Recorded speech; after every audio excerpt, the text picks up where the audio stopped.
Hello friends, welcome to Raj English classes. चलिए आज हम नाउन नंबर एंड केस का नेक्स्ट क्वेश्चन देखते हैं। अगर आप इस चैनल पर नए हैं तो सब्सक्राइब करना ना भूलिएगा। वीडियो अच्छा लगे तो लाइक शेयर कमेंट जरूर कीजिएगा। चलिए हम शुरू करते हैं। फालतू बात बोलने से अच्छा है कि पढ़ाई पे हम लोग ध्यान दें। चलिए नेक्स्ट क्वेश्चन देखते हैं। देखिएगा, इससे पहले मॉडल एक्सरसाइज 1 का हम 1 से 15 तक क्वेश्चन कर चुके थे। अब आज हम 16 नंबर क्वेश्चन देखेंगे।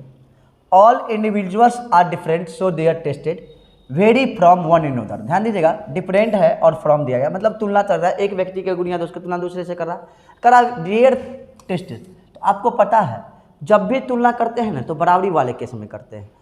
जब सब्जेक्टिव केस की तुलना सब्जेक्टिव केस के साथ, जैसे he is taller than me, अगर बोलते हैं he is taller than me तो ये गलत बोलते हैं, सही होगा he is taller than I. ये ध्यान रखिएगा, सब्जेक्टिव केस की तुलना सब्जेक्टिव केस से होगा, पॉसेसिव केस की तुलना पॉसेसिव केस से होगा और ऑब्जेक्टिव केस की तुलना ऑब्जेक्टिव केस से होगा। तो यहाँ पर तो दे आर टेस्टेड कर रहा है, ये पॉसेसिव केस है, तो यहाँ भी क्या होना चाहिए, अपॉस्ट्रोफी एस होना चाहिए। ऑप्शन नंबर होगा 4।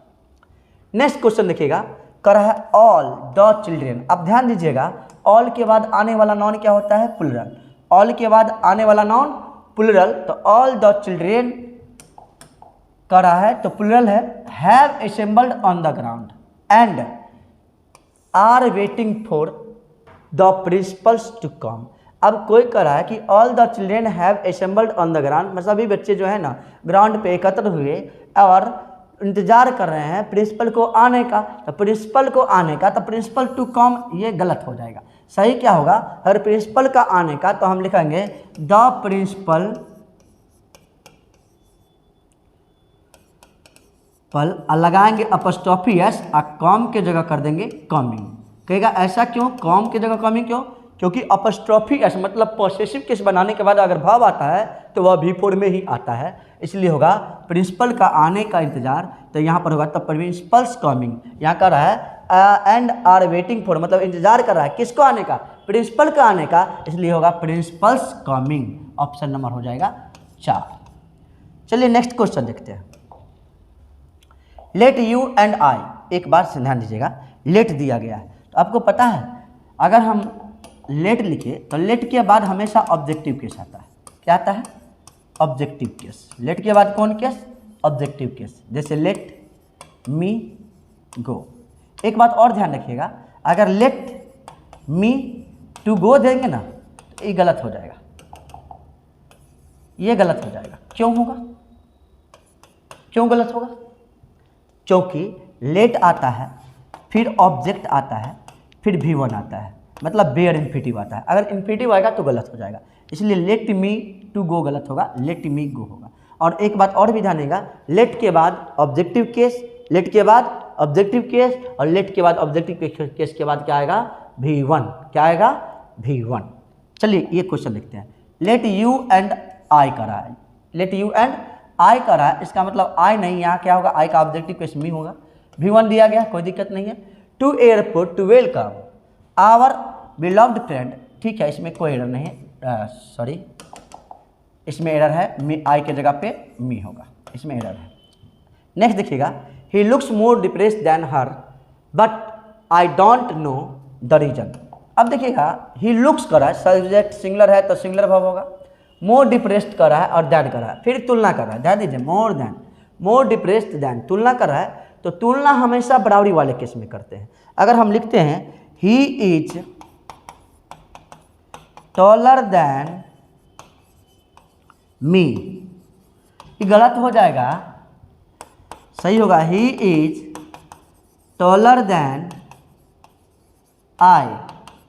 तुलना हमेशा बराबरी वाले केस के साथ, ये है सब्जेक्टिव केस, तो देन के बाद भी क्या आएगा, सब्जेक्टिव केस। ओके, अब देखिए क्वेश्चन पे यहाँ करा he looks more depressed than, तो ही यहाँ सब्जेक्टिव केस है, तो देन के बाद भी क्या आएगा, सब्जेक्टिव केस। तो हर का सब्जेक्टिव केस क्या होगा, सी, तो यहाँ पर लिखेंगे सी। ऑप्शन नंबर हो जाएगा 4। नेक्स्ट देखिएगा, if you are good to people, ठीक है, to if you are good to people you will be treated well by themselves. ये देखिएगा, यहाँ ट्रीटेड वेल बाय देमसेल्व्स कर रहा है, ट्रीटेड वेल बाय देमसेल्व्स, इस वर्ड को ध्यान रखिएगा। देखिए बाय आया और विल भी भीतरी है, इसका मतलब ये सेंटेंस पैसिव में है। और जब भी पैसिव में यूज करेंगे ना तो ऑब्जेक्ट के रूप में कभी भी देमसेल्व्स का प्रयोग नहीं करेंगे। वैसे ऐसा नहीं कि रिफ्लेक्सिव प्रोनाउन वाक्य का ऑब्जेक्ट नहीं होता, ऑब्जेक्ट होता है लेकिन सब्जेक्ट नहीं होता है। प्रॉब्लम क्या है, रिफ्लेक्सिव प्रोनाउन वाक्य का सब्जेक्ट होवे नहीं करेगा तो पैसिव में कभी भी वो ऑब्जेक्ट के रूप में काम नहीं करेगा। पैसिव में क्या बोल रहे हैं, पैसिव में अगर रिफ्लेक्सिव प्रोनाउन वाक्य का सब्जेक्ट नहीं हो सकता है कोई भी में, तो अगर पैसिव बनाएंगे तो पैसिव में कैसे ये ऑब्जेक्ट के रूप में काम करेगा, इसलिए देमसेल्व्स नहीं देमसेल्फ होगा, देमसेल्व्स नहीं केवल देम होगा। ओके, कहेगा क्यों, क्योंकि ये सेंटेंस पैसिव में है। जब एक्टिव में वाक्य का सब्जेक्ट रिफ्लेक्सिव प्रोनाउन होवे नहीं करेगा तो पैसिव में वाक्य का ऑब्जेक्ट रिफ्लेक्सिव प्रोनाउन कैसे देंगे, इसलिए यहाँ पर देमसेल्व्स की जगह देम होगा। चलिए नेक्स्ट क्वेश्चन देखते हैं। इन टुडे मीटिंग, आप ध्यान दीजिएगा, आज का meeting, today meeting we must first discuss and thrash out the problem one by one, एक एक करके। अब ध्यान दीजिएगा, in today meeting, in today meeting, meeting क्या है, भी4 मान के चलिए, ये नाउन मान के चलिए। अब कह रहा है भी4 कर रहा है, तो हम आपको बताए थे सब्जेक्ट के तुरंत बाद भी4 कभी भी नहीं आता है, और निर्जीव यदि मापक का कार्य करता है तो हम अपोस्ट्रोफी एस लगाते हैं। जैसे कल का प्रोग्राम तो tomorrow's programme, the programme of tomorrow नहीं, टुमारोज प्रोग्राम। आज का मीटिंग तो टुडेज मीटिंग, क्या होगा, टुडेज मीटिंग, तो टुडे पे क्या पड़ेगा, अपोस्ट्रोफी एस, टुडेज मीटिंग। चलिए नेक्स्ट क्वेश्चन देखते हैं। Growing awareness among the people will put some effect all the politician actions. अब एक तो ये बात है कि कह रहा है ऑल दिया हुआ है। अब हम पढ़ाए थे आपको इससे पहले भी कि ऑल जब भी आए तो आगे आने वाला नाउन को चेक कीजिएगा। क्या चीज़ को चेक कीजिएगा, नाउन को, वह नाउन सिंगुलर है कि प्लुरल है। तो ऑल के बाद आने वाला नाउन कैसा चाहिए, प्लुरल काउंटेबल नाउन। तो ऑल के बाद नाउन आएगा, प्लुरल होगा, तो पॉलिटिशियन कैसे, पॉलिटिशियंस होगा। और चूंकि ये भी नाउन ही है तो इसमें अपोस्ट्रोफी लगेगा, इसलिए all the politicians action, option number हो जाएगा 4। नेक्स्ट देखते हैं, 4 वैसे ये 3 है और 4 यहाँ होना चाहिए, थोड़ा मिस है, देख लीजिएगा, यहाँ पे एरर है। अगला देखिए, they have invited Pappu and I shall come to meet you at the airport. अब ध्यान दीजिएगा, क्वेश्चन कह रहा है कि they have invited Pappu and and आया बीच में, तो जब भी एंड आएगा ना तो दोनों तरफ समान होना चाहिए। एक तो आप देख रहे हैं दे सब्जेक्ट आया, हेल्पिंग वर्ब आया, मेन वर्ब आया, ऑब्जेक्ट आया। तो अगर ये ऑब्जेक्ट है ना तो एंड के इधर भी ऑब्जेक्टिव केस ही चाहिए, एंड के इधर भी क्या चाहिए, ऑब्जेक्टिव केस ही चाहिए। तो पप्पू एंड आई नहीं, आई का ऑब्जेक्टिव केस क्या होगा, मी होगा, इसलिए ऑप्शन नंबर हो जाएगा 2। समझ में आया, subject verb object, subject verb object, तो एंड आया तो एंड पप्पू एंड आई नहीं, पप्पू एंड मी होगा, क्योंकि आई का ऑब्जेक्टिव केस मी होता है। चलिए नेक्स्ट क्वेश्चन देखते हैं। If you inform the of yours arrival time I shall come to meet you at the airport. अब इस ध्यान दीजिएगा, इफ यू इन्फॉर्म द लिखा हुआ इसमें कुछ गलत है, ऑफ योर अराइवल्स टाइम लिखा हुआ है। अब ध्यान दीजिए, inform, if you inform me लिखा हुआ है, यहाँ पे ध्यान दीजिएगा, यहाँ पे मिसप्रिंट है, मी है, ऑफ योर्स अराइवल। अच्छा ये बताइए, ऑफ लग गया, ऑफ लग गया, एक बात ध्यान रखिएगा, योर क्या है, स्वयं पॉसेसिव केस है, इसमें आप स्टॉपी एस लगाते हैं तो गलत हो जाएगा। योर स्वयं पॉसेसिव केस है, इसमें अपस्टॉपी एस नहीं लगेगा। लेकिन अगर सेक आ जाए ना, सेक, तो सेक के पहले अगर योर आएगा तो इसमें अपस्टॉपी एस लगेगा। अगर हम लिखते हैं फॉर योर सेक, ये गलत हो जाएगा। क्या सही होगा, फॉर योर सेक। क्यों, क्योंकि सेक के पहले कोई भी वर्ड आता है ना तो इसके पहले अपस्टॉफी एस लगेगा, नहीं तो गलत हो जाएगा। सेक के पहले कोई भी वर्ड आएगा तो इसके पहले अपस्टॉफी एस लगेगा, नहीं तो गलत हो जाएगा। फॉर योर सेक गलत है, सही होगा फॉर योर सेक। आप ध्यान रखिएगा, योर स्वयं पोसेसिव केस है, लेकिन सेक नामक शब्द के पहले आने के लिए इसमें भी अपस्टॉफी एस लगाना पड़ेगा। अगर नहीं लगाए तो गलत हो जाएगा, लेकिन यहाँ पे तो सेक नहीं है इसलिए इसमें अपस्टॉफी एस नहीं लगेगा। ऑप्शन नंबर हो जाएगा 2। चलिए नेक्स्ट क्वेश्चन देखते हैं।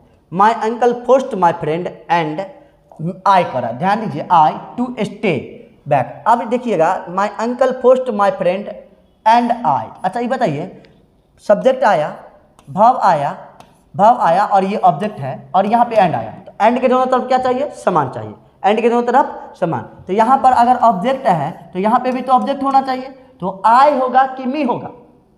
मी होगा, तो आई की जगह पर क्या देंगे? मी देंगे। ऑप्शन नंबर होगा 3। नेक्स्ट देखिए, the vacancy was filled by mister Sharma. अच्छा ये बताइए, सेंटेंस पैसिव में है, वैकेंसी मिस्टर शर्मा के द्वारा भरा गया है, तो मिस्टर शर्मा के द्वारा भरा है तो मिस्टर शर्मा तो एक तरह से वाक्य का ऑब्जेक्ट हुआ पहले एक्टिव में। तो जब भी वाक्य में ऑब्जेक्ट के रूप में सब्जेक्ट हुआ, यहाँ पे ऑब्जेक्ट हुआ, लेकिन एक्टिव में अगर लेने तो मिस्टर शर्मा वाक्य का सब्जेक्ट हुआ। और जब भी सब्जेक्ट के रूप में कोई व्यक्ति काम करता है तो हुम का प्रयोग नहीं, हु का प्रयोग करते हैं, इसलिए ऑप्शन नंबर होगा 3। एक बात ध्यान रखिएगा कि हु रिलेटिव प्रोनाउन के रूप में मानव के बदले में करेंगे जब मानव वाक्य का सब्जेक्ट हो, और हुम रिलेटिव प्रोनाउन के रूप में मानव के बदले में करते हैं जब मानव वाक्य का ऑब्जेक्ट हो। चलिए नेक्स्ट क्वेश्चन देखते हैं। कह रहा है, the pieces of glass windows were speed 4 miles but it apparently killed no one. अब इस क्वेश्चन पे देखिए, द पीसेज ऑफ कर रहा है तो ग्लास विंडोज नहीं, विंडोज ग्लास होगा, विंडोज अपॉस्ट्रोफी एस ग्लास होना चाहिए, इस तरह से। नेक्स्ट क्वेश्चन देखिएगा, कह रहा है, the book must be old for its cover to turn. अच्छा ये बताइए, एक होता है, देखिए ये होता है इट, इसका मतलब होता है इट इट्स। एक होता है इट्स, इसका मतलब होता है पॉसेसिव केस इट्स, इसके बाद नाउन चाहिए। वैसे इसके बाद भी नाउन भी दे सकते हैं, प्रोनाउन भी दे सकते हैं, जैसे इट इज आई बोलेंगे। अब देखिए यहाँ इट्स है तो इट इज तो नहीं होना चाहिए, फॉर लिखा हुआ है, फॉर के बाद या तो पॉसेसिव केस आएगा, आगे नाउन आ रहा है, केवल प्रोनाउन आता है तो वो ऑब्जेक्टिव केस आता है, इसलिए पॉसेसिव केस आएगा। यहाँ सब्जेक्टिव केस की बात ही नहीं है क्योंकि प्रीपोजिशन है, तो अगर कंजंक्शन होता तो चलता, लेकिन यहाँ प्रीपोजिशन की बात है तो सब्जेक्टिव केस इट इज तो बातें नहीं है, इट इज कभी होगा ही नहीं, होगा क्या? इट्स, अपॉस्ट्रोफी एस नहीं, केवल एस। ऑप्शन नंबर होगा 2। चलिए नेक्स्ट क्वेश्चन देखते हैं। The demand of the workers union that the dismissed employees to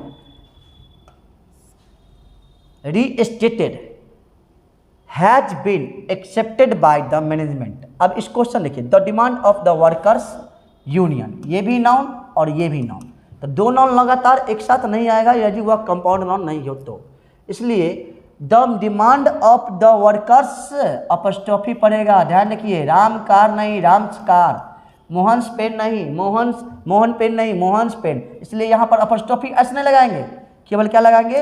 apostrophe लगाएंगे। अपॉस्ट्रोफी से काम चल जाएगा क्योंकि ये एस पहले से मौजूद है, मतलब वैसा नाउन जिसका प्लुरल बनाने के लिए एस की सहायता ली गई हो, के पॉसेसिव केस बनाने के लिए केवल अपॉस्ट्रोफी से काम चल जाता है, इसलिए अपॉस्ट्रोफी एस मत लगेगा, केवल क्या लगेगा? अपॉस्ट्रोफी लगेगा, इसलिए ऑप्शन नंबर होगा 1। नेक्स्ट क्वेश्चन देखते हैं। The minister speech has been reported to the newspaper. ध्यान दीजिए, मिनिस्टर स्पीच, ई भी नाउन, तो 2 बार लगातार नाउन आएगा, ऊपर वाला ही क्वेश्चन बताए थे, मिनिस्टर का भाषण, वैसे ही बोलते हैं मिनिस्टर का भाषण, तो मिनिस्टर पे क्या पड़ेगा? Apostrophe S. तो उम्मीद करते हैं ये सारा क्वेश्चन आपको अच्छा से समझ में आया होगा। अगर अच्छा से समझ में आया तो चैनल को सब्सक्राइब कीजिए, वीडियो को लाइक कीजिए, कमेंट कीजिए और ज़्यादा से ज़्यादा शेयर कीजिए। Thank you.